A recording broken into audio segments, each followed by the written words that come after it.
Alright, welcome back, guys. When we last left off, we just rescued that secret weapon that the CIA was trying to get, and we also ran into Skullface and his unit. I'm not gonna be saying their names right now, but we ran into his unit and that big ass thing that took him away. Right now, as I mentioned before, I'm gonna show intels and side ops too, but I'm gonna, identify them. So this is actually gonna be a video for the cassette tapes. In the previous video, I put the Ocelot's briefing files. Now we got this one, so we're gonna get down to the basic shit. So let's do this. Ocelot, I hear they started calling you Shalashaska in Afghanistan. What's that about? You know the term Sharashka? It's slang for a suspicious, hastily thrown together organization. The word became associated with a type of forced labor facility in the Soviet Gulag system. OKB scientists and engineers who'd been convicted of crimes were sent to a Sharashka for forced R&D. The Sharashkas were supervised by Lavrenti Beria of the NKVD, the secret police, under the official name 4th Special Department. Forced research? That's not very different from what we do here. Diamond Dogs is different. Everyone here believes in you. Regardless of where they came from or why they're here, they revere you. And they're fighting because it was their choice. And if it wasn't, they'd leave? Who knows? That's our reality here, whether it's real or not. If there's another truth, I don't want to know it. All that matters is that's the concept that's taken shape in their heads. The traces of a group ideology, our superstructure, to put it in Marxist terms. All right. Go on. Right. So anyway, at some point the enemy started calling me Sharashka. This was after the war in Afghanistan broke out.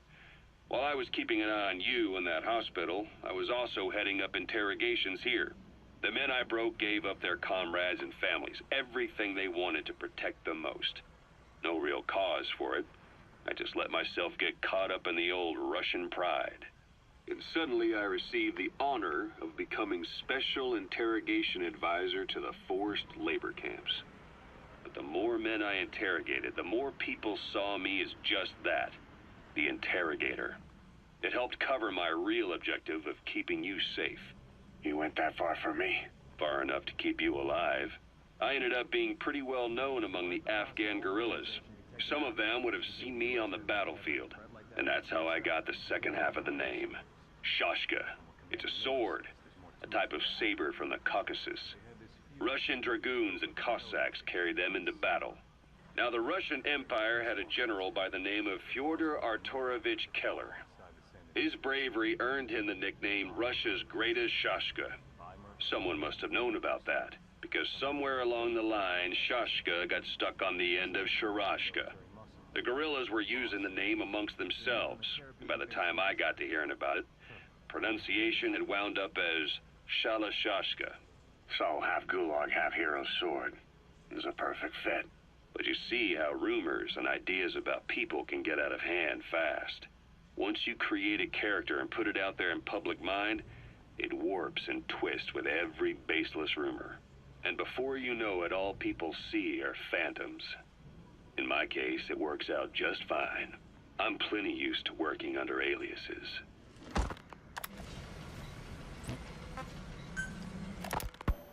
So SALT II still hasn't gone into effect?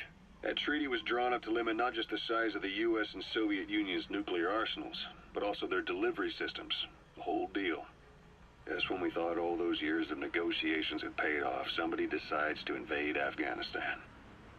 The timing couldn't have been worse. The president was in the middle of the SALT II talks back then. You mean while you were busy trying to stop Peace Walker? I heard. President Ford was meeting with the General Secretary in Vladivostok.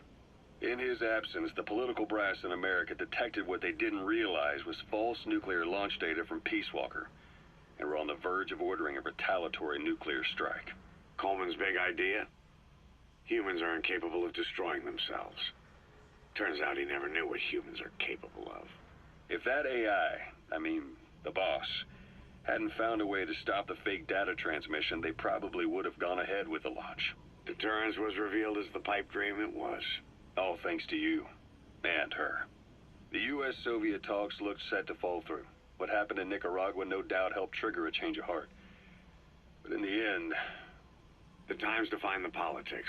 When you've grabbed their tail, they turn and bite your hand. I first met you 20 years ago now. The place was Selenouyarsk in the Soviet Union. We were enemies. I was with the GRU. You were still fighting for America. 1964. Operation Snake Eater. Its objective? The assassination of the legendary soldier known as the Boss. When you returned home successful, they awarded you the title Big Boss. Your CO, Zero, sought to carry on the boss's will by covertly establishing his own organization. You knew the original members from Operation Snake Eater. From America, there was David O., or as he was to you, Major Zero. Donald Anderson, a.k.a. Sigint. Dr. Clark, who went by paramedic during the operation. And the fourth, you. From China, there was Eva. And me, Ocelot, from the Soviet Union. 6 in total. To us, government notions of friend and foe were meaningless. As were East and West, we joined forces by our will alone. Our objective was to fulfill the boss's dying wish, to make the world one. And to do it, Zero used the Philosopher's Legacy, the secret war fund you obtained during Operation Snake Eater. This organization would go on to become Cypher. I, on the other hand, was left with the problem. You only recovered half of the legacy. I had to locate the other half myself. When I found the funds, I passed them on to Zero, just as you wanted.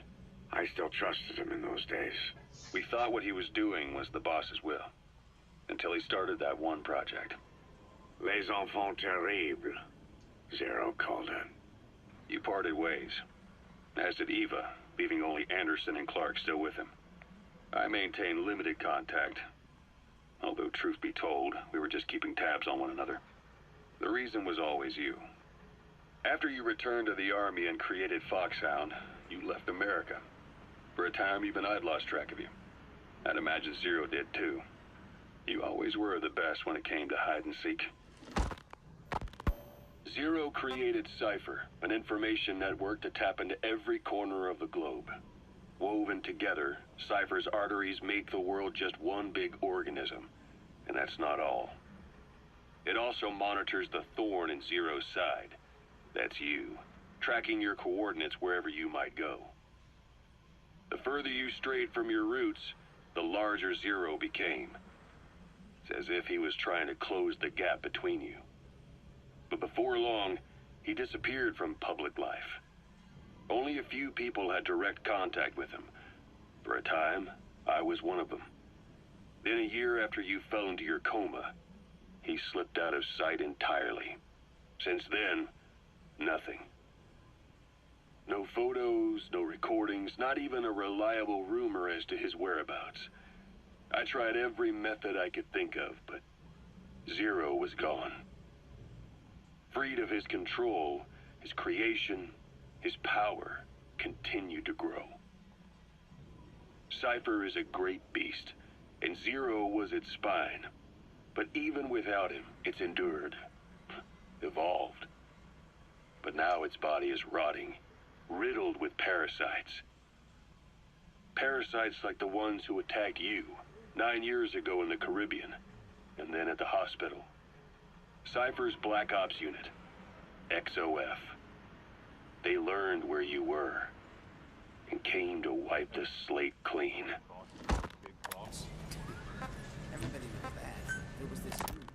Christmas Eve, 1979. The Soviet Union rolled into Afghanistan. Muslims had revolted against the Soviet-friendly regime established the year before. The DRA forces could no longer contain it themselves, so the Soviets went in to intervene. The Afghan government was powerless and fraught with infighting. They lost the hearts and minds of the people, and that alarmed the Soviet leadership. With the Islamic Revolution happening in Iran, The Soviets felt they had to act fast, or risk the spread of Islamic revivalism. A superpower, sending a motorized rifle division against men on horseback with antique rifles. Everyone thought it'd be over in an instant. Only it wasn't. Some Muslims made their fight a jihad, a holy war, and began a guerrilla campaign on all fronts. A war of attrition. These fighters call themselves Mujahideen. They're being supported by the West through Pakistan. That's why Miller was involved. He was training them near the Zero Line, sponsored by the CIA. The war has become a nightmare for the Soviet troops stationed here. They thought they'd be headed home in 6 months at the most. Then a year passed. 2 years. Now here we are 4 years on with no exit in sight. Afghanistan has become the Soviet Union's Vietnam. The Soviet troops on the ground want to go home, but at least they have homes to go back to. The Afghans have lost theirs. The Soviets destroy the kishlaks, villages, wherever they can. They burn down homes and fields, fill in wells, turn pastures into minefields. It's created a mass of refugees who fled to Pakistan. If the Mujahideen are fish swimming around the villages, the Soviets will go so far as to dry out their ocean. But this has had a big price. There's bitter resentment among the Afghans, and they're taking out their anger on the soldiers on the front lines. Among the Mujahideen are the Pashtun people. They're fiercely devoted to their code of Badal, or revenge. Soviets they've captured have had their hands, feet, and noses cut off before being left to die at the side of the road, just to show their comrades what they're capable of. Friendlies who come across them can do nothing but put them out of their misery. Then they burn down another village in retaliation. And the cycle of vengeance goes on.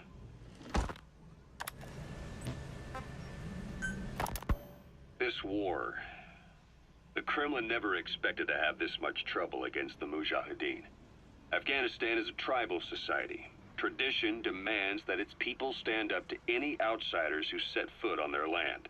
With the honor of their people at stake, they have everything to fight for. No matter how hard the Soviets hit them, they continue to appear out of nowhere, striking back, then vanishing again. But there's one thing even the Mujahideen fear. Every last one of them. The Soviet gunships. They're highly maneuverable and equipped with massive firepower. Plus, the underside of the fuselage is heavily armored. The Mujahideen can barely scratch them with their small arms. Anyone who hangs around gets mowed down by the gunship's heavy machine guns.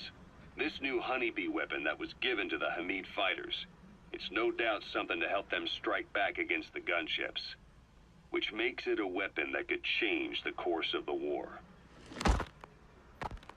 Those guerrilla fighters known as Mujahideen don't actually belong to a single organization. Afghanistan is a multi-ethnic country. You've got the Pashtuns, the Tajiks, Uzbeks, Hazaras, and each of them is split into their own tribes, large and small. Each ethnicity has several rebel organizations that their various tribes gather under. They're united under the banner of jihad, but that doesn't mean they work like a single standing army. Just look at the area around Smasy Fort. A lot of Tajiks used to live there, but they fled after the Soviets started their scorched earth campaign. With the area uninhabited, the Hamid fighters, who are Pashtun, decided to move in. The Hamids are based out of the city of Peshawar. We passed through it on the western edge of Pakistan. The Pashtun people have long lived in Afghanistan and western Pakistan. They used to travel back and forth frequently. Then Britain went and established the border that still stands today. The Hamid fighters get generous support from the Pakistani government. The government wants to use them to secure influence over Afghanistan. Their liaison with the Hamids is Inter-Services Intelligence, and behind the ISI, you have the CIA. That's probably how the honeybee ended up in the hands of the Hamid men. I had the R&D team analyze the honeybee. How? The CIA wanted it with everything intact. They took it apart to look at it. Then they put it back together. Everything intact. That's the R&D boys, all right. Turns out the honeybee's homing capabilities are a cut above previous manpads. It can detect a broad range of infrared wavelengths and even ultraviolet for supplementary guidance. Hence the name, huh? Right. Honeybees rely on UV light to fly. With this device, flares don't do the target any good. That's why the Soviets are losing so many gunships. And why the CIA was so desperate to get it back. It wasn't just about preventing the Soviets from devising countermeasures. What if the likes of Iran got their hands on it? American aircraft would be put at risk too. We can use this tech to develop our own portable missile. That'll give us a huge advantage. It'll take a little time before the analysis results can be applied to actual implementation. But we'll keep moving with the research.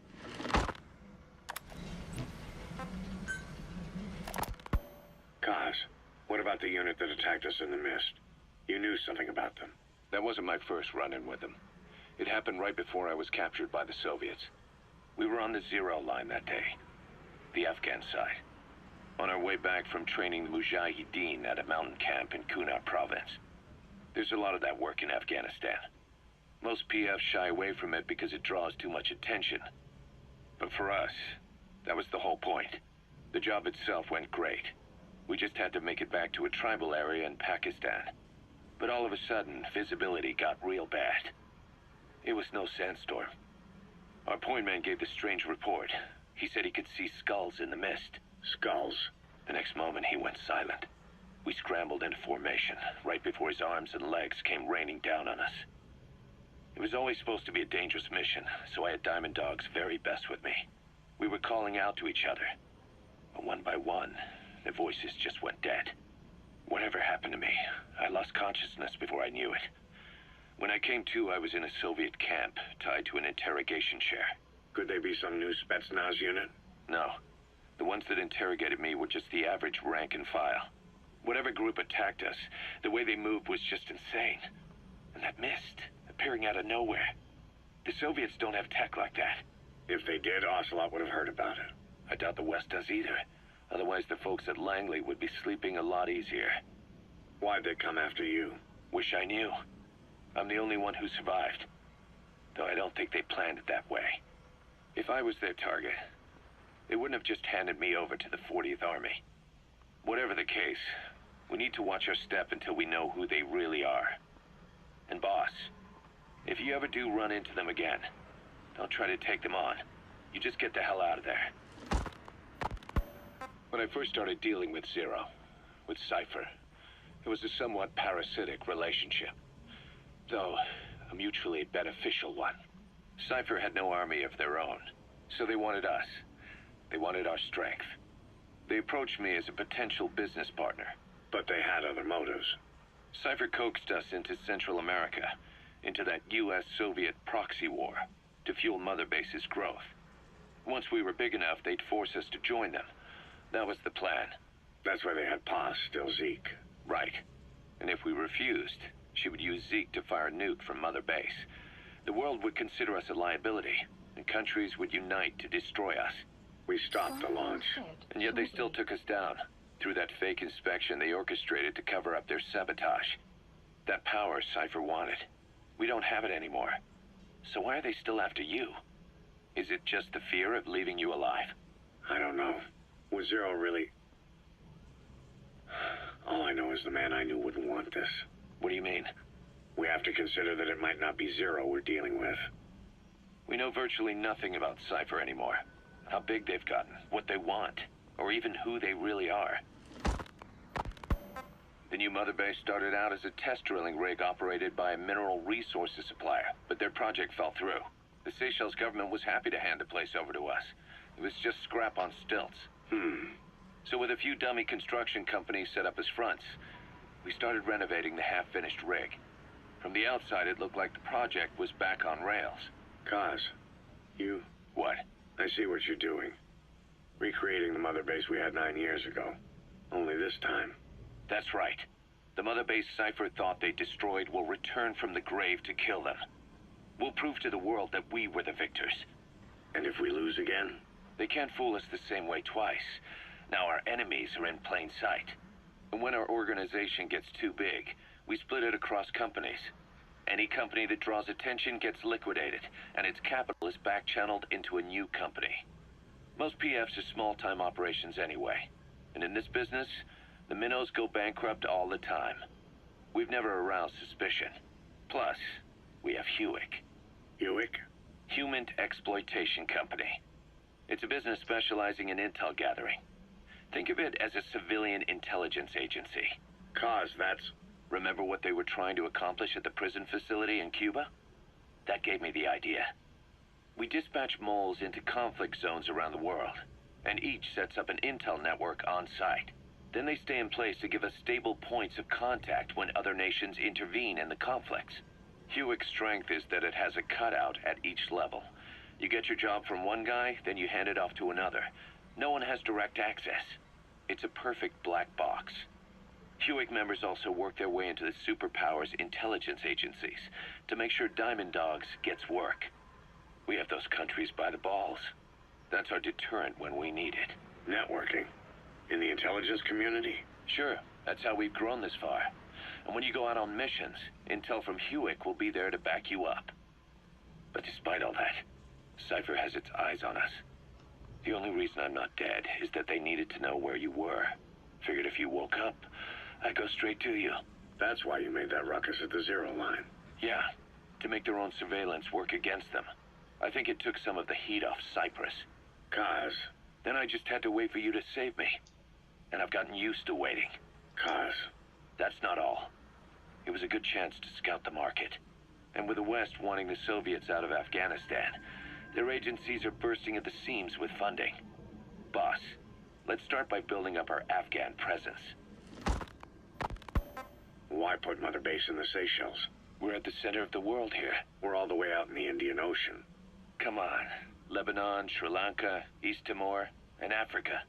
From here, our reach extends to conflict zones the world over, including Afghanistan, of course.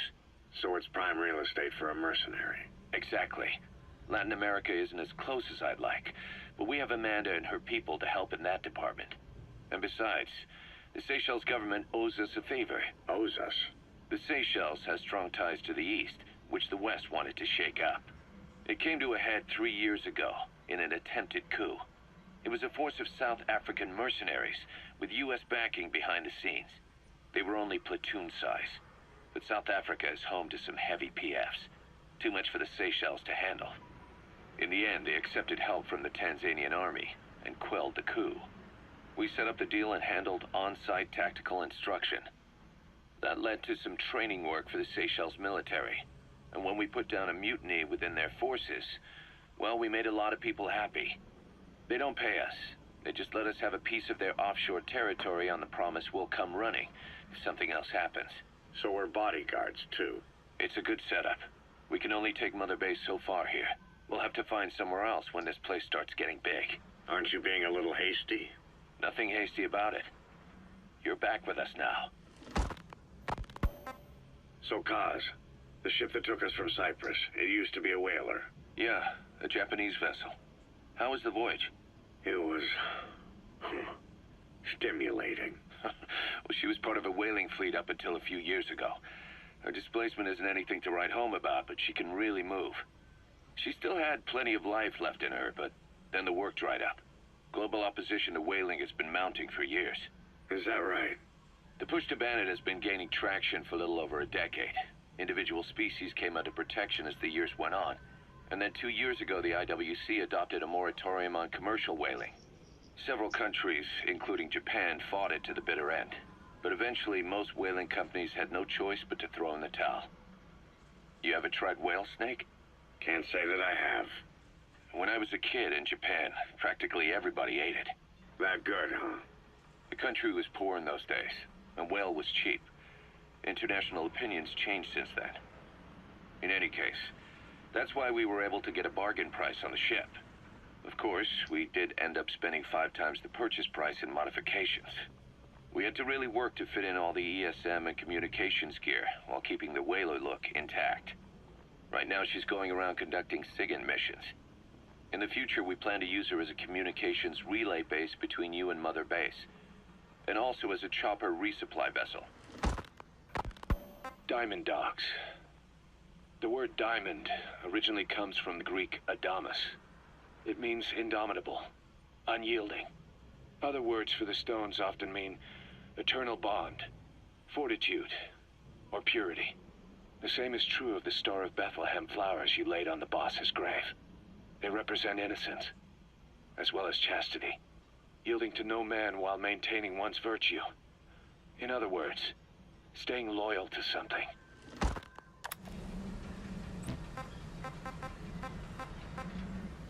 Alright, I'm gonna end the Intel video right here. Don't worry guys, there'll be more of these within my Metal Gear Solid The Phantom Pain gameplay.